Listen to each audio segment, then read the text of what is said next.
достор, эфирде Балдар Дүйнөсү программасы, аны мен Жасмина Сайдиманова жана мен кичинекей кесиптешим Эмил менен алып барабыз. Салам достор. Достор, бүгүн биз эмдөө жөнүндө сөз кылабыз. Айтсаң, Эмил, сен эмдөө алгансыңбы? Алгам, бирок одан эмдөөдөн коркчу элем. Оорутабы десем оорутпайт экен. Анда алдыда биз сен билесиңби рубрикасында бизге дарыгер эжекебиз эмдөө жөнүндө кененирээк маалымат берсин.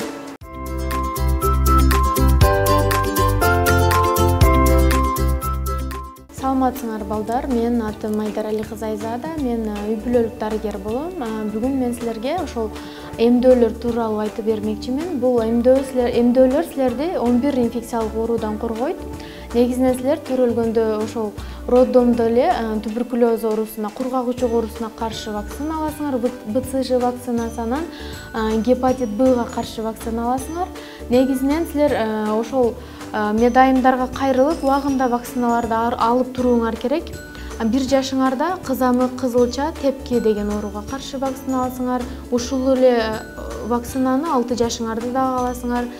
Ошол негизи вакцина силерди оорудан ооруп айыкканча, ал вакцинаны алсаңар силер оорубайсыңар. Ошондуктан вакцинаны убагында алып жүргөнүңөр жакшы болот.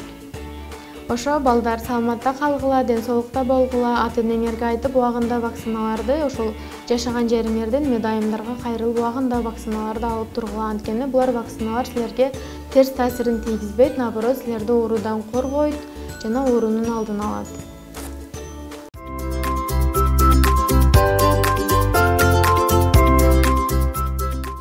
Рахмат эжеке. Эмдөө боюнча көбүрөөк маалыматтарды билип алдым. Чоң рахмат эжеке, ишиңизге ийгиликтерди каалайбыз. Анда биз улантабыз. Достор, эмдөөгө кантип эмдөө алгандан кийин кантип кам көрүш керектигин силерге пайдалуу кеңеш рубрикасында биздин досторубуз маалымат айтат.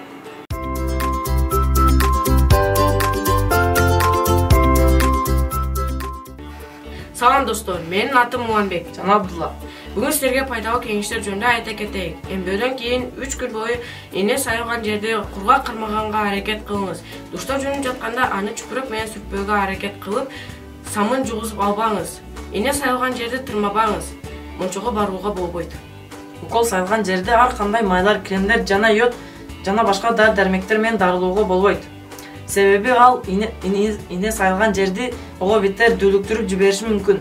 Ине сайылган жер тирдеп же сүйүлүп кетпеш үчүн аны кене кийимдерди кийүү зарыл. Жана оор физикалык көнүгүүлөрдү аткарууга уруксат берилбейт. Мына ушундай кеңештерди эске алып койгон жакшы. Саламатта калгыла.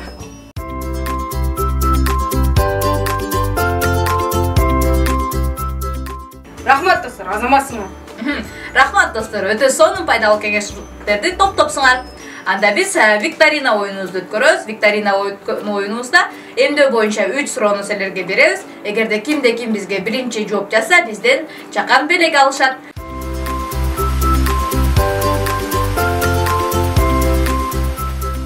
Анда суроолорду Эмил сен окуп өтсөң. Биринчи суроо. Достор, 3,5 айлык умурка кайсы ооруга эмдөө болот?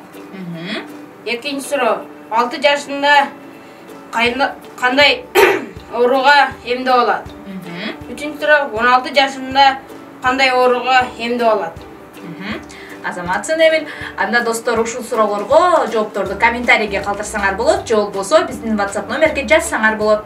Биздин WhatsApp номерибиз 0771 69 05 69 номерине жоопун жазсаңар, бизден белек аласыңар. Анда достор, бизге бөлүнгөн убакыт соңуна келип жетти. Силер менен коштошуп калабыз. Саламатта калгыла достор.